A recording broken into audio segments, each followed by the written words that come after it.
excited to be here today. And as you can see, I've got a wonderful guest. But before I bring on my guest, welcome back to Liv2Thrive, the podcast where we don't just talk about survival, we talk about living. I'm your host, Michael Hicks, and today's episode is, and I'm going to be honest with you, this one is pretty personal for me. It's actually very personal. And I want to take you back a little bit to when I was growing up. In my house, cigarette smoke wasn't a guest. It was a permanent resident, I guess, a better way to say it. My grandma smoked, my mom smoked, and it was just part of the air that I had to breathe in, literally. I remember distinctively putting towels underneath my door when I was in high school because I didn't want the smoke to seep in. And I don't know, I didn't know anything different. And that was just how life was. And then the call came. My mom was diagnosed with emphysema and COPD and came along with an oxygen tank. And I want to tell you more, but we've got a guest today to talk about. But watching someone that you love tremendously have their breath stolen from them slowly, that changes you. And it rewired something in me. And I stopped seeing cigarettes as just a habit. In fact, I started seeing them as something that life kind of takes. And that is why tonight's episode, I think, to me, is really, really powerful because my guest has been on both sides of the story. She was the smoker for 15 years, and today she's the one helping people find their way out, not through willpower, however, not through a patch, but through what she calls heart. And I'm excited to talk about this.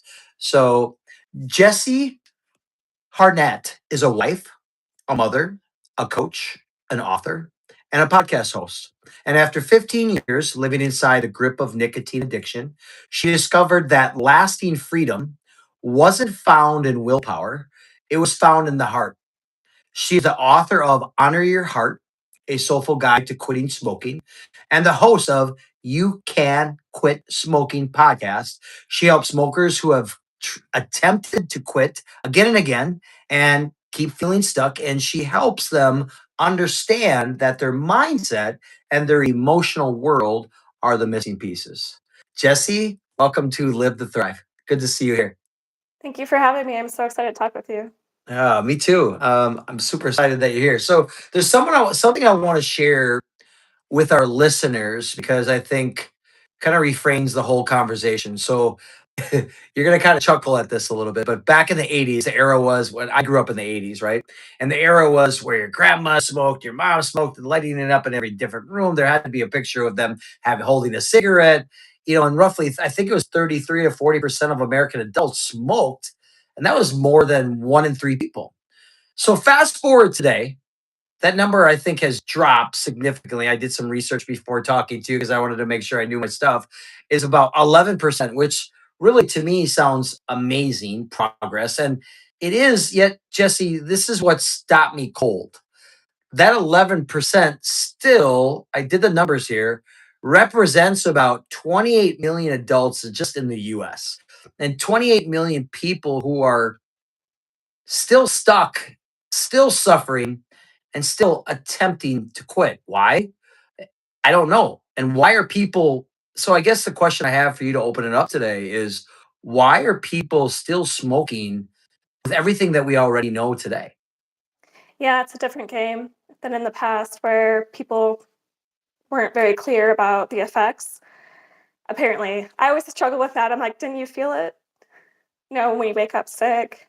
But I went into smoking fully knowing what could happen. Mm. But I, like a lot of people, started smoking young. And when you're young, you think you're invincible.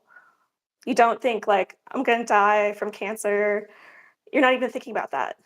You're thinking about, what are my friends doing? How do I fit in? Yep. How do I become an adult? Who am I? Mhm. And so I think we're hardwired for connection. And when you're that young and you're trying to figure out who you are and where you belong, that's means everything to you at that time. And so I kind of see it as young people looking for an initiation. Mm. So it's almost like I honestly, I've been on this planet now for 53 years, and growing up with it was kind of like the negative reinforcement to never do it, right? I remember being distinctively in fourth grade. I'll never forget this, Jesse. I was put in a headlock, or I put a kid in a headlock, I should say, just being boys, right? At recess time. And he's like, "Ugh, get away from me. You smell like cigarette smoke." And it's like, it's just, it baffles me how, like, I'm like, wait, is smoking still a thing? And apparently it is. And so if you said, if you said something that really, I think, resonated with me, was especially through my coaching agency, Live to Thrive, is that many people who don't smoke simply have empathy for the emotional depth of the addiction. I think that's kind of where it's at. And I think that's so true because I think, and maybe talk to us a little bit about that, like about the empathy gap of what do non-smokers get completely wrong about smokers. Does that question make sense? Yes, absolutely. Okay. So the way that I've seen it is that people would talk to me like, "This is such a stupid choice. You know this is bad for you. Why are you doing this? You're a smart person." And I don't think it's really about being smart, like I said, because the entire drive to try it, to stick with it, to fall into the habit is emotional. Mm, And like I said, it's really more about proving yourself and becoming part of a community and finding a way to deal with emotions that overwhelm us, which we know is so hard. Like I said, I started when I was 13. mm, So I didn't know how to handle everything I was going through at that time. And I knew that when I smoked, I had control. And so it became a um, means for me to control mm, the way I felt. And I never really learned how to emotionally regulate. I was so young. And so I really hardwired that, where I was turning to smoking when I had things like stress, overwhelm, confusion, frustration. And so it really hardwired at that young age that mm, this is how we handle these emotions. And really, I see smoking as a person trying to meet their emotional needs. And it might not be effective. yeah. It might not make sense to someone on the outside, but for that person in it, that's survival. Yeah. Yeah, I get that. And I also, it's almost, you said emotion, and I almost want to take it a step farther because I think when you describe smoking, what you just said, it's almost a mindset issue. It sounded like for me, like it's not just a physical one, like, and that kind of aligns with everything that I have gone through my journey and what I teach to others. But if you say, when we talk about that, your mind, right? So obviously you said that you felt in control, and it almost was a tool for you, right? Yeah. What were you in a situation in which, like, I remember for me, we were all on our dirt bikes. We had these BMX bikes. I was probably 12 years old, roughly around the same time that it usually happens, right? And I remember their parents were at home, and everybody, the guy, we all went into this house, and they had cigarette butts, and he's like lighting the cigarette butts and then passing it around. And I just felt so uncomfortable that I was like, yeah, I gotta go. And I left. So it never happened to me. And today, to this day and age, I have never picked up a cigarette. But I guess, so the question that I have for you is, like, when a smoker is in this state and then like they take the first drag, is it like, from what science tells us, it's very addictive. Like heroin and smoking cigarettes are almost the same. Is that true, or am I off, or talk to us a little bit about that? I don't like to compare addictions because it Oh, really okay. doesn't matter. It's about the way it affects your connection to yourself and your relationship with yourself. So some people can get addicted to shopping, but if it makes them feel like they're out of control or it's a way for them to handle life or they need to do it, then it's an addiction in my eyes. Yeah. And I really don't like the heroin thing because it makes it seem so impossible to overcome. Mm. And like you said, a lot of it does come down to mindset. I've heard through my podcast stories of people changing their identity overnight, having no withdrawals. Wow. No, that didn't happen to me. I wish it Yeah, did. yeah, yeah. Well, share your story if you could. Yeah. But I'm gonna get into that. But let me ask you this quick question, because I just resonated a question is, So when it comes to quitting smoking, what is the number one mindset shift that kind of changes everything?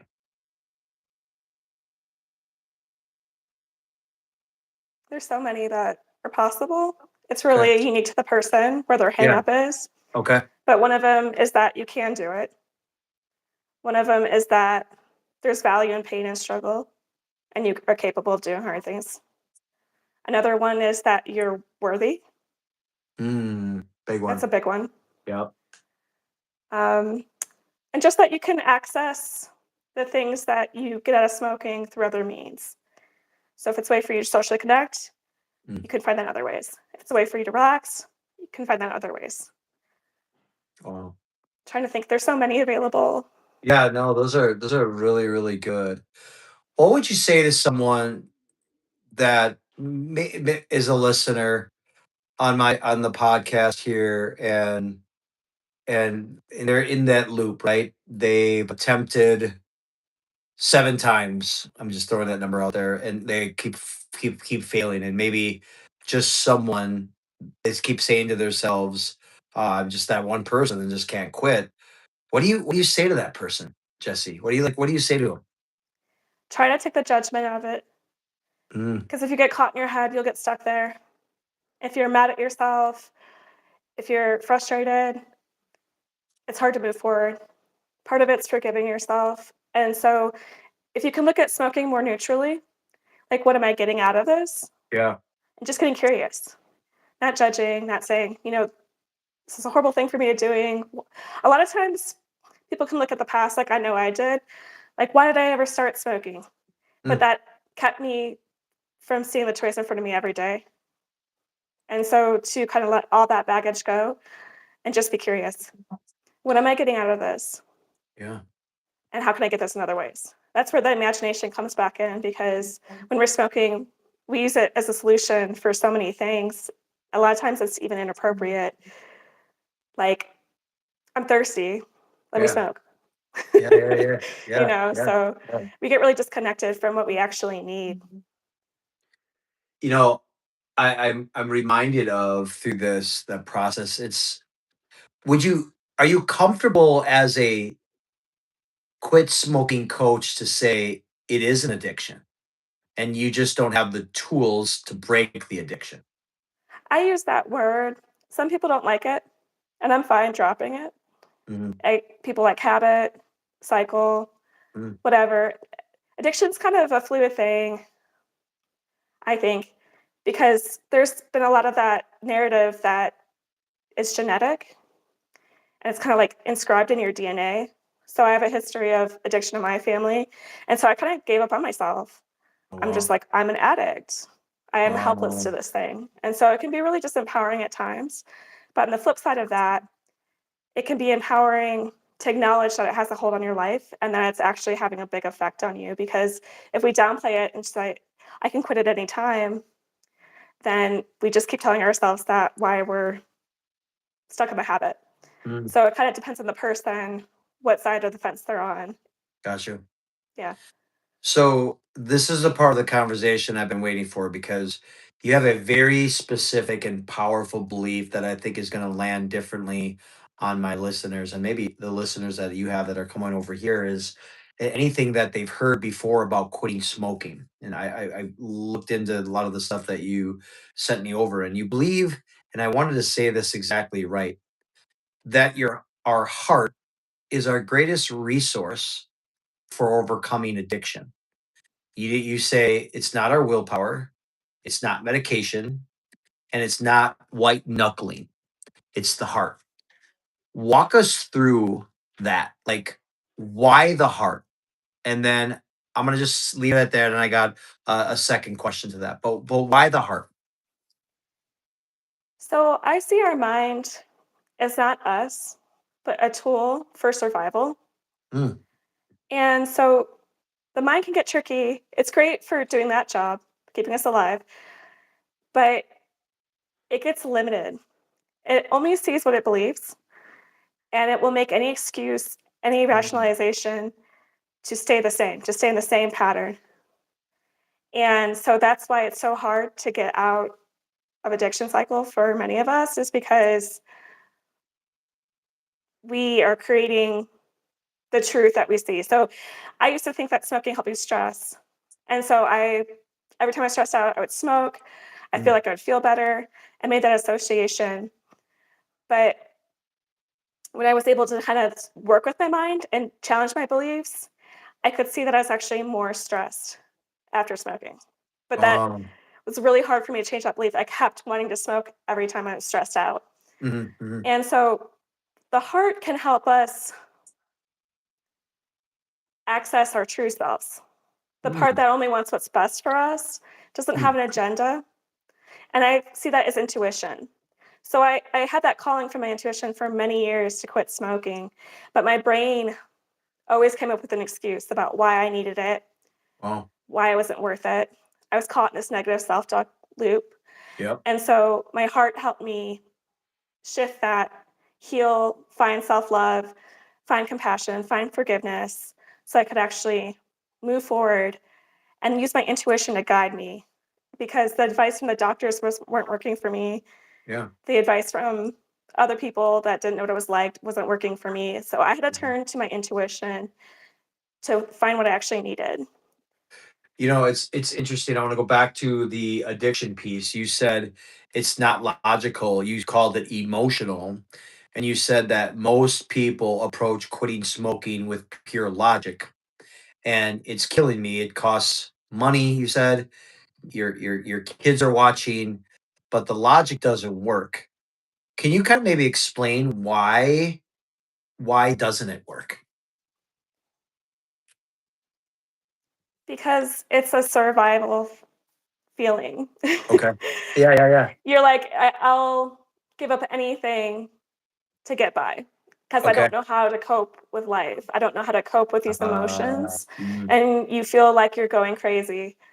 It's just pure rage, it's sadness, grief, and it's overwhelming if you don't know what's happening yeah.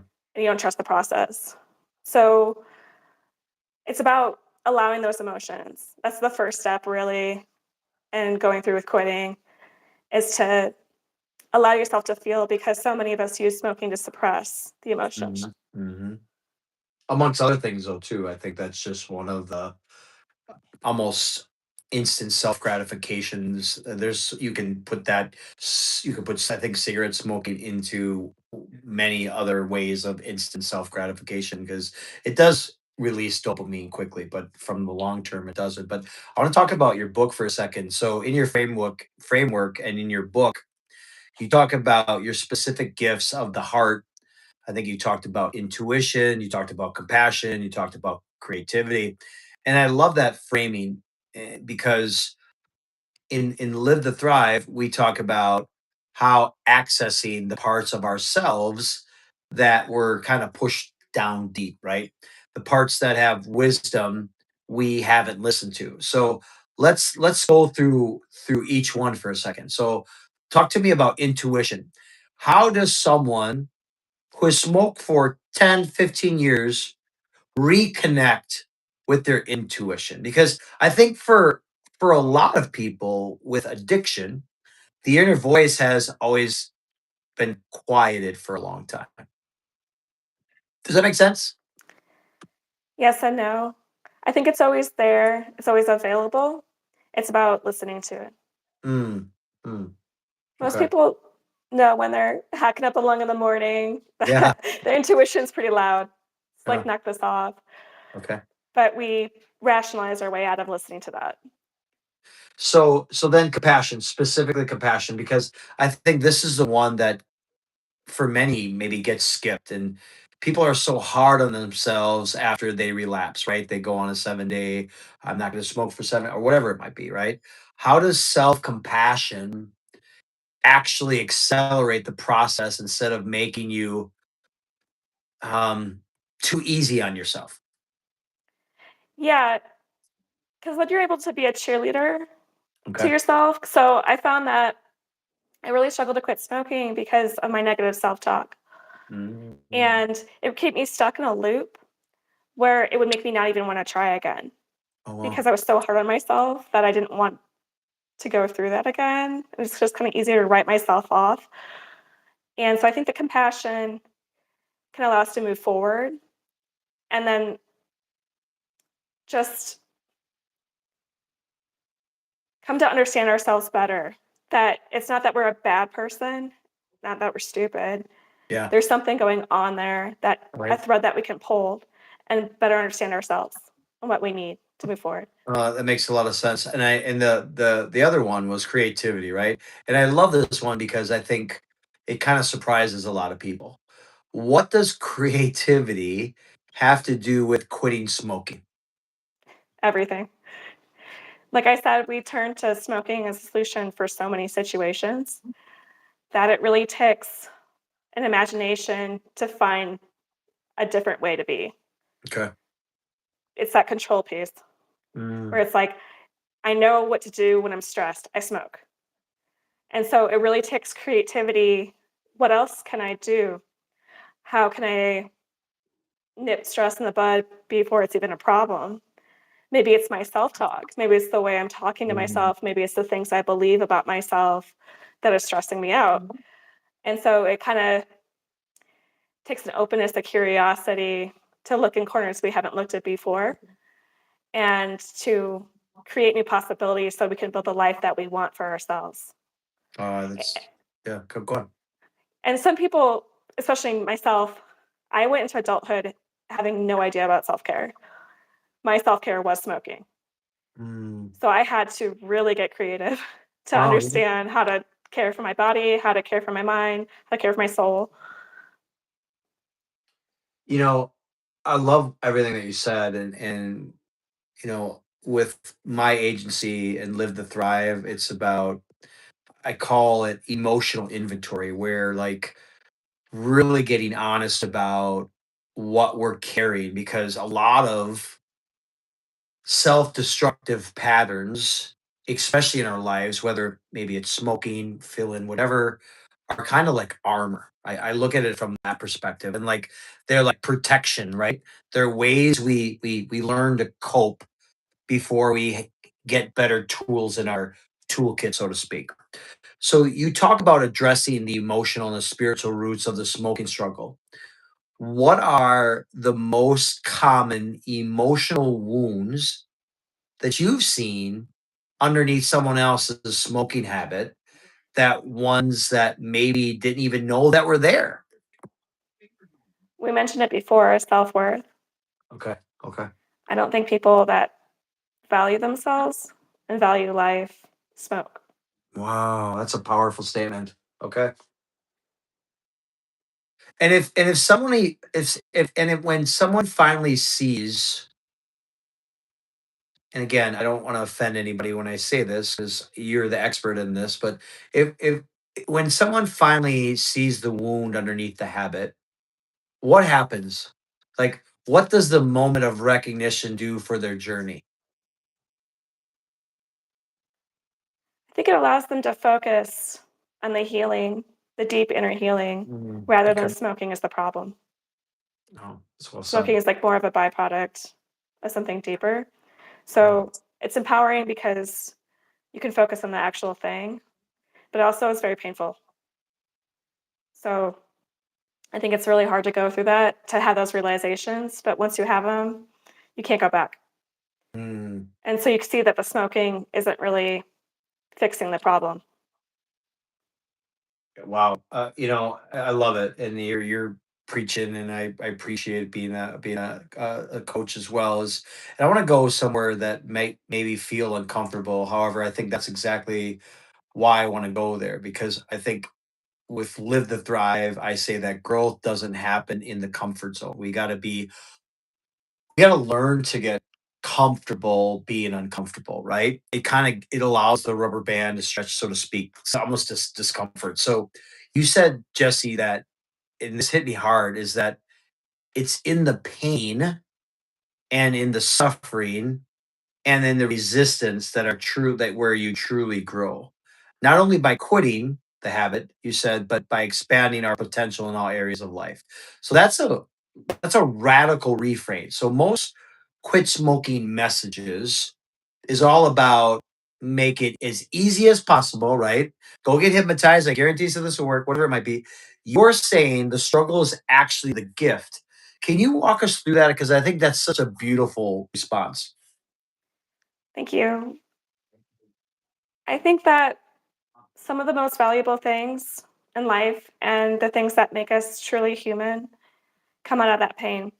And I was able to see that after quitting because I had so much regret. Mm, I I realized how great life could be, how good I felt, yeah. and I felt a fool for wasting all that time, for being stuck in that for so long. And then I was kind of able to reframe it where I understood that I couldn't be where I am if I hadn't gone through what I had gone through. Like wisdom has a cost, Mm, resilience has a cost, confidence is built from falling on your face yeah. over and over Yeah. again. And Yeah. so all these things that I'd gone through were a gift to me. I love that. And there's a word that you use that I really like. I think it was intuition, or no, initiation. It was initiation. You said you called quitting smoking an initiation, and I love that word because in what ways did going through the fire change you beyond first being smoke free? Talk about that. It helped me get back to who I really am because I was really chasing external things before then. Hmm. Perfectionism was a huge part of my smoking Um, habit. Like, I think wow. that's really where it came from. Like, my base addiction is workaholism, Okay. and I still struggle with that, Well, it's honestly. good that you're aware of those, though. As a coach, I think it's so vital to know where our weaknesses are, and I think coaches should have coaches. But I love that you say that. I didn't mean to interrupt you, but I love that. Keep going. That was really good. Um, yeah, but just with quitting smoking, going through that horrible, painful tearing apart of my ego, coming back Mm, together, I realized that in order for me to be happy with my life and happy with myself and to have that self worth, I needed to say no to all those external things, all that validation, success. Those things were not actually making me want to live. And that's why it was so easy for me to smoke through all that. wow. So I had to really stand up for myself and say, no, I'm going to listen to my intuition. I'm not going to follow the blueprint for success, Yeah. with Good. the career and Yeah. all the other things that we get from our society, our culture, our family. And that was really hard and uncomfortable. But I have gotten practice at it. And now I couldn't imagine living any other way. Is there a specific moment or like a turning point? Because you obviously now are a coach now and you work with clients, but like, is there a specific moment, a turning point that you see in clients when maybe something shifts? Like when you see them go from "Oh, I can't," to maybe. What does that actually look like? Can you kinda chat about that? Yeah, they just light up when they realize they can get through a craving, when there's another tool that they can go to. And for some, it's go slow. That's fine. There's no race.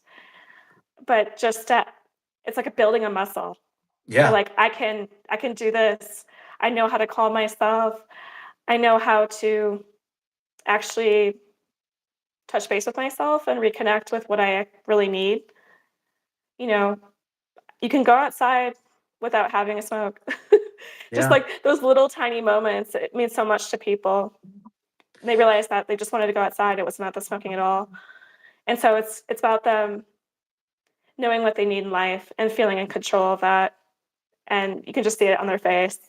They Wow. just light up. Yeah, yeah, that's beautiful, and you talked a little bit about identity earlier, and I'll kinda come back to that a little bit. So, I use this question a lot when I'm coaching my clients, and what story do you have?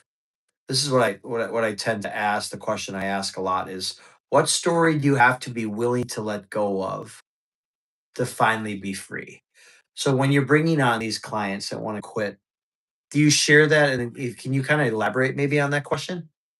Well, I heard you speak on another podcast Mm, that in order for you to step into a new identity, the old identity has to die. yeah. Yeah. And it's dramatic. I like that. You're making me feel good. You actually listen to my stuff. Thank you. Stood out to me. It's very profound, and that's why it's so hard. There's that grieving process too. So I think it's unique to each person. Letting go of that party girl, letting go of the Mm, perfectionist, letting go of the good daughter. It's going to be unique to the person. It's really that role that you're in that keeps you going to that cycle, whatever that might be. And I think it's fun to imagine a new identity. It can be difficult. So that's part of the work I do with people is just like, what would your life look like? What do you want the most? What are your values? And it's that imagination. You have to kind of visualize it to actually yeah. move towards it. Yeah. One of my favorite phrases or one of my favorite phrases that I talk about on the show is you weren't made to just survive. You were made to thrive. And Jesse, everything you teach really kind of points to this perspective. And that's why I wanted to bring you on. And I know you emailed me and here we are, but it brings everything that you teach to points of the idea that quitting smoking isn't just a healthy decision. It's almost a decision to show up authentically for your life, to all the stuff that we talked about so far. Stop hiding, stop numbing, to actually be present. What does authentic living look like and feel like on the other side of addiction? And then how does life actually change beyond the physical piece? Well, I know for me, it looks like trust, Mm, confidence, mm. calmness. Not all the time, not Yeah, 100% of the time, yeah. Sure, sure. but generally, I just wake up. I feel like I can face my day. I feel like I know to take care of myself, how to be myself. I don't have the anxiety I used to wake up with Mm, every day. mm. And I know that if I make mistakes, it's okay. I can bounce back. I can learn from them. And it's a joy. It's not just about that quick fix, that like really brief rush. It's about just a general feeling of enjoying my life. And like I said, not every minute of every day, but just appreciating what I have Yeah. and what I've been through. I hear the word grace out of everything that you said. And Yeah. I say often to my clients, it's okay. We are perfectly imperfect. We are going to make thousands of mistakes day in, day out. Like it's part of our DNA. Like that's just who we are. So I appreciate the vulnerability and stuff that you're sharing, but I want to talk a little bit about. So you're a wife, you're a mother, and I imagine that quitting smoking changed those relationships in ways you might not have expected. So what shifted in those relationships when you started showing up from this, I guess, heart-led place?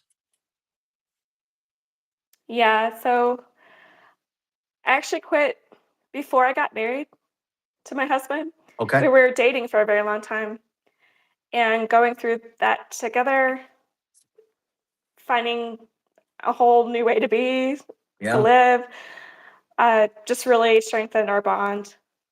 And that's part of why we got married. I don't think we would have gone Mm, that route if I hadn't done that. wow, it's And beautiful. I never thought I would be a mother. That was a Wow. fear I always had is that I would wind up pregnant, smoking. I was smoking on birth control for many years, which is not a good choice.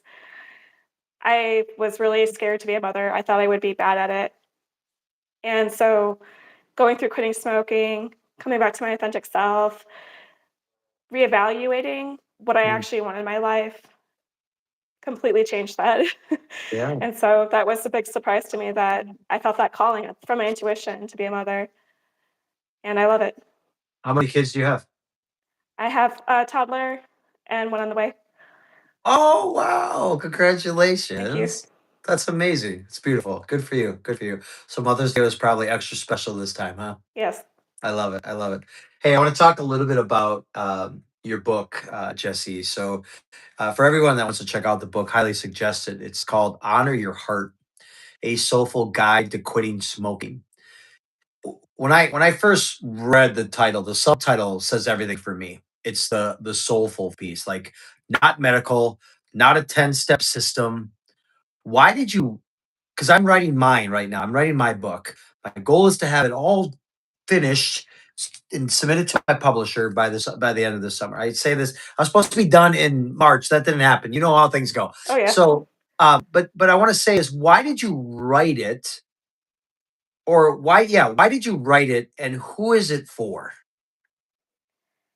So going back to my daughter, when my daughter was born, so I thought that quitting smoking is my initiation into adulthood finally. I Okay. was looking for it when I was 13. Didn't happen. It was a false initiation. But when I quit smoking, I felt like I finally got that. And I was like, Oh, cool, I'm an adult, done. And then I had a kid. yeah, yeah, yeah, And like yeah. totally ripped apart again. For sure, for sure. And so when she was little, my days were really long and I had a lot more time. I felt more creative, more inspired, more in touch with inspiration. And Mm. so I started writing. And a lot of what came up in my writing was addiction, just trying to process what I had been through.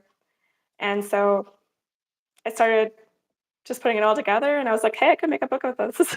Yeah, So yeah. kind of Good just for came up you. organically. Yeah.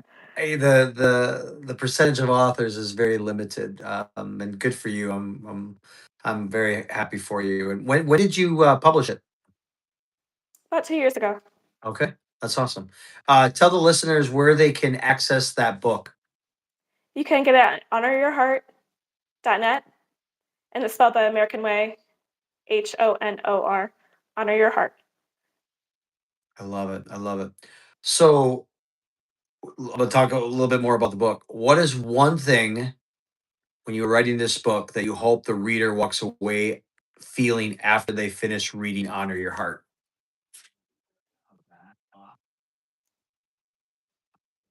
That it can transform your life, that quitting smoking is a ripe opportunity to build the life that you want for yourself and that you deserve.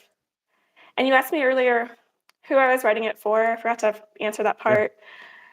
I kind of wrote it to myself, like the younger version of me, like kind of what I wish she had known. I love it. I love it. Go on. I keep going. I don't. I'm just excited for you because I think that's amazing. There's a whole thing that I do for my clients. But anyway, just go on. Keep going. It's good. Yeah, like I said, I'm glad I took this journey.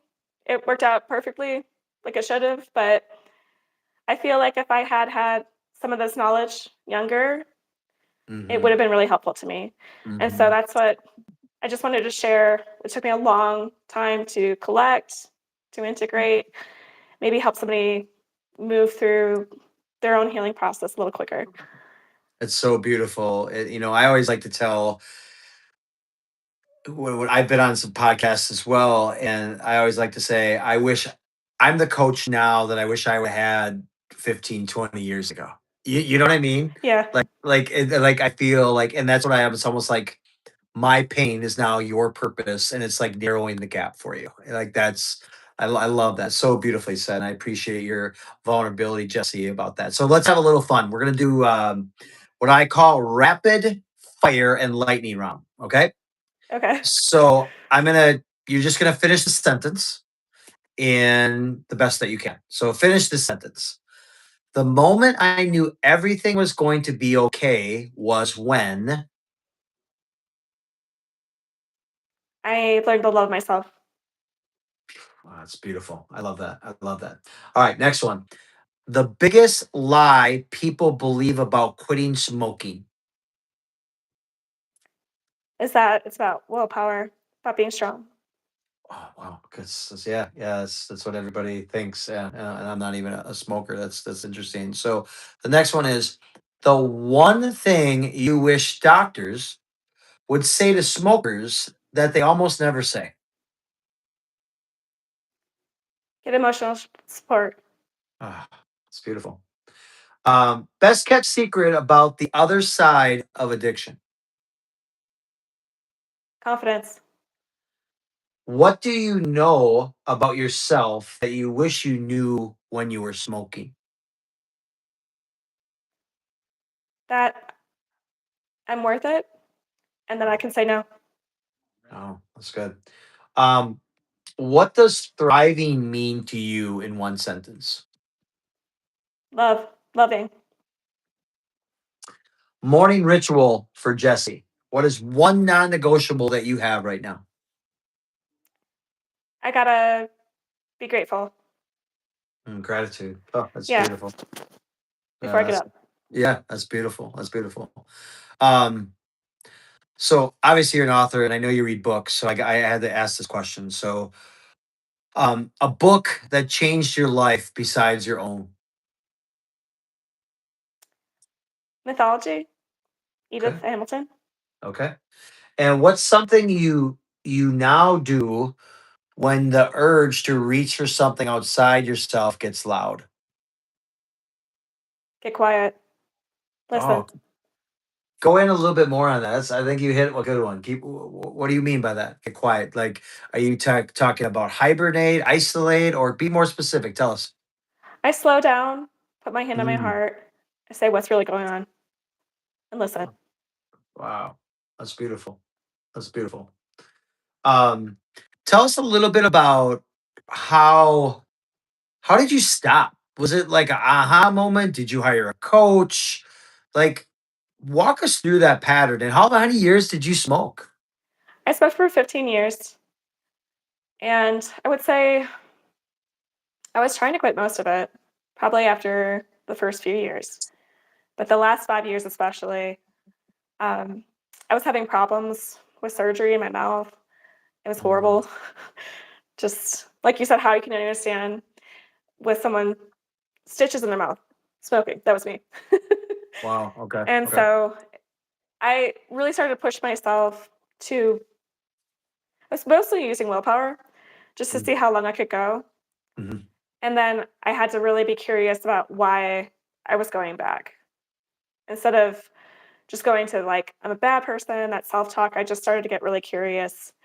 And I could see that it was personal criticism Mm. and a feeling of overwhelm, a feeling of stress, of no control.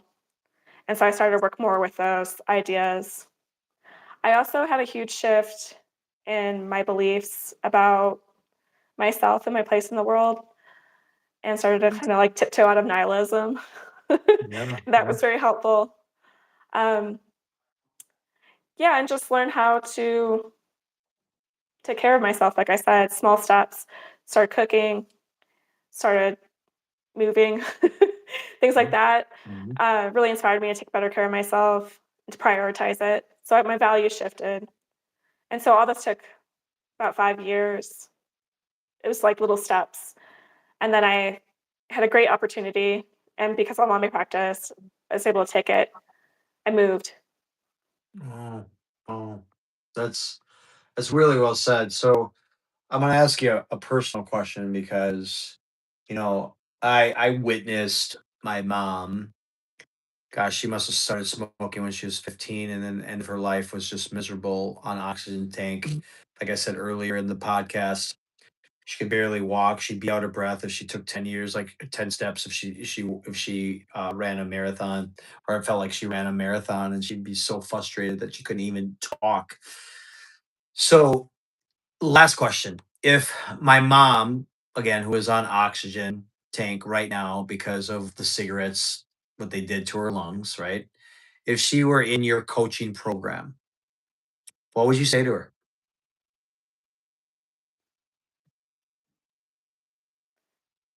Even though you made this choice and you're dealing with this effects right now, if you quit smoking, it will increase your quality of life. And the smoking isn't helping you with whatever you're going through. And there's other solutions. Oh, no, Sounds easier than I for sure. I have to get to know her, know what she's going through. Yeah, But yeah, I yeah, yeah. know that even when you've made mistakes, like I said, I my mouth is messed up. I have gum problems. I'm so glad I quit. No Mm, matter what condition you're in, it's still going to improve your quality of life, your relationship with yourself, your relationships with other people to quit. It's never too late. Yeah, I needed that. Thank you. And that was just me personally, and I think that was good too for anyone that's kind of on the that journey too, is because like um I call what you just said basically live to thrive, because that is what this show has been really all about, is you provide my anyone I bring on as a guest is about providing value to other people with no shame, no judgment. And I talked earlier about grace and really understanding and the belief that it's never ever too late to what you call honor your heart, Jessi. Jessi, where can all of our listeners find you?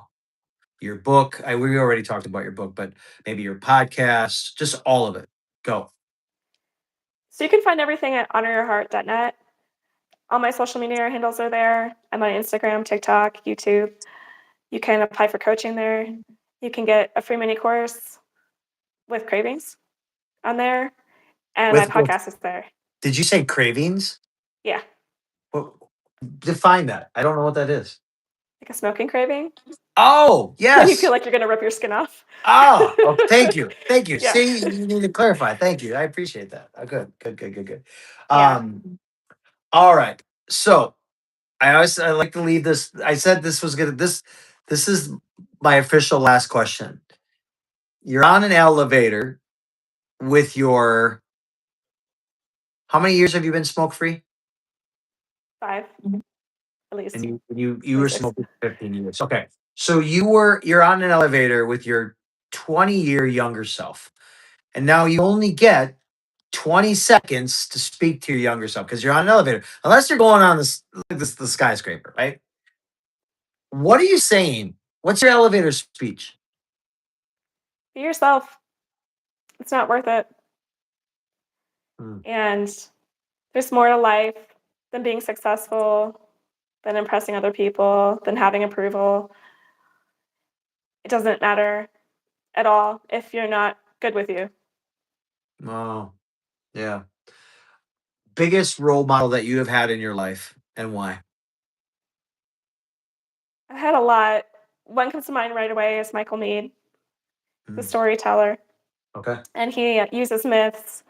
He really helped me get deeper, understand my psyche a little bit, be willing to see meaning in life and purpose, and help me learn how to connect to others more deeply. No, well said. So, Live to Thrive listeners, if this episode moved something in you, share it, like it, comment, send it to someone maybe that you love who maybe is stuck in addiction. Maybe it's smoking. And send it to someone if you want to hear it. Maybe they need to hear it again. Make sure to hit the subscribe channel, give us a rating, review, and more importantly, take something from today that we provided for you that's absolutely at no cost and use it to your benefit. I always like to tell anybody that you always have a tool belt, right? And you get the opportunities. You can listen to other podcasts and read different books, but take one and use it and use something today because your I truly believe this to all my listeners because we're not put on this earth to just survive. We're put here to thrive. So as I always say, my name is Michael Hicks, 1% better in mind, body, and soul. Gotta flex. Stay flexed. Thank you so much. And next time I will follow up with you. Thank you. All right. Thank you Thank so much, you. Michael. You're welcome. Take care.